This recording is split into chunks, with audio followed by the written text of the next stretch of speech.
रिमझिम को समीर बताने वाला है कि उसकी सोने की चैन किसी ने चोरी कर ली है। यह सुनते ही घर में हड़कंप मच जाएगा।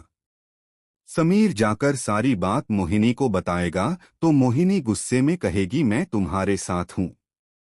जिसने भी इस घर में चोरी की है उसे बिल्कुल नहीं छोड़ूंगी। इसी बीच घर वाले अमायरा से सवाल करने लगेंगे और उसके बैग की तलाशी ली जाएगी। तभी सबके होश उड़ जाएंगे, क्योंकि समीर की वही सोने की चैन अमायरा के बैग से निकल आएगी। लेकिन सबसे बड़ा ट्विस्ट यह होगा कि अमायरा रोते हुए कहेगी, मैंने यह चैन नहीं चुराई है।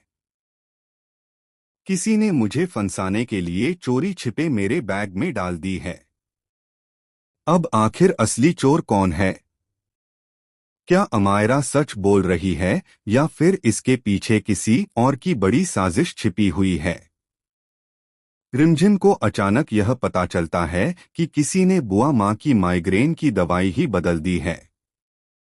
इसका सीधा सा मतलब था कि कोई जानबूझकर बुआ माँ की तबीयत खराब करना चाहता है ताकि रिमझिम उस तरफ उलझी रहे। और इसी बीच एक और खौफनाक सच सामने आता है।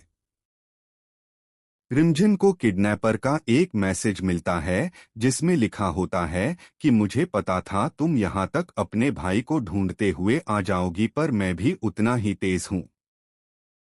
तुम्हारा भाई अब एक एग्जाम तो देगा, लेकिन यहाँ नहीं बल्कि ऑनलाइन। और सुन लो, अगर अपना भाई वापस चाहिए तो समीर को पुलिस के हवाले कर दो, वरना अपने भाई से दोबारा मिलने का ख्याल अपने मन से हमेशा के लिए निकाल दो। अब आप ही सोचिए दोस्तों, रिमझिम के लिए यह कितनी बड़ी टेढ़ी दुविधा है। लेकिन यह सब यहाँ तक पहुँचा कैसे? चलिए मैं आपको बिना किसी रुकावट के पूरी कहानी बिल्कुल शुरुआत से तफसील से बताता हूँ।